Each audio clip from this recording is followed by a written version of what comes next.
Okay, so let's look at the histogram now. So what is a histogram? A histogram is a type of a bar graph. It's a type of bar graph that's drawn for grouped data, right? So if you have grouped data, there's a certain type of bar graph that you draw that's known as a histogram.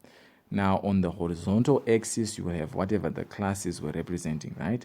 So if your classes were representing marks, math, height, whatever it may be, you have your classes on the horizontal axis.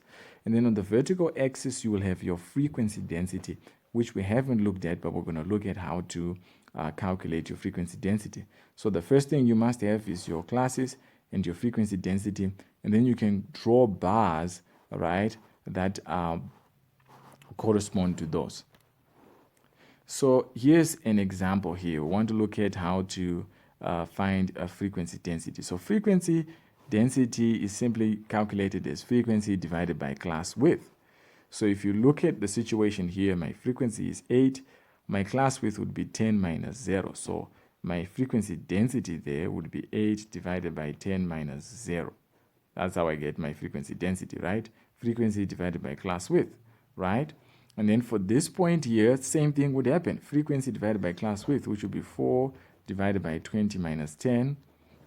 And then the same thing would happen there, which is frequency divided by class width, which would be 15 divided by, oh, that was meant to be 35, sorry. Divided by 35, divided by, that's 15, divided by 35 minus 20. So 8 divided by 10 minus 0, 10 minus 0 is 10, 8 over 10 is 0.8. And then 4 divided by 20 minus 10, that's 4 divided by 10, that's 0.4. And then 15 divided by 35 minus 20, that's 15 over 15, that gives you a 1. So that's our frequency density. That's how we calculate our frequency density. So from there, right, we want to try again calculating frequency density and then drawing our histogram. So we're going to do the same thing here. Frequency density is frequency over class width. So for this part, we're going to have 6 over 10 minus 0. For that part, we're going to have 14 over 20 minus 10. There, we're going to have 15.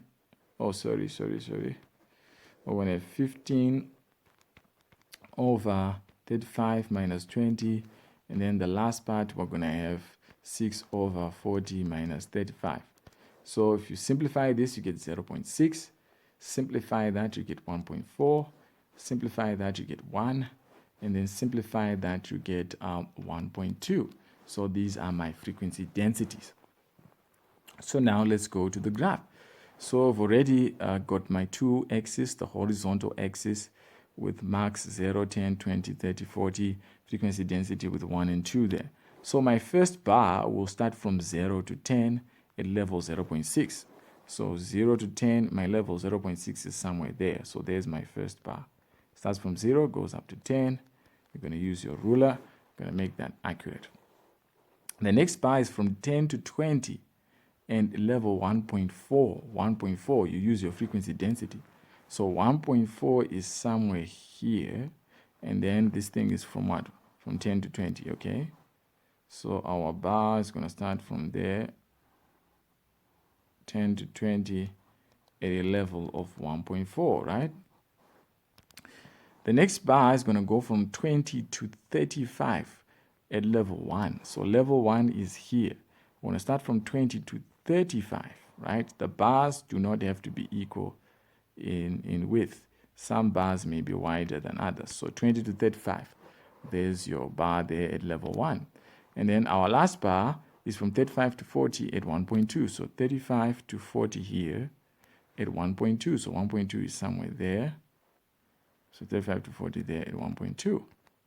So there you have it. The simplicity of drawing a histogram.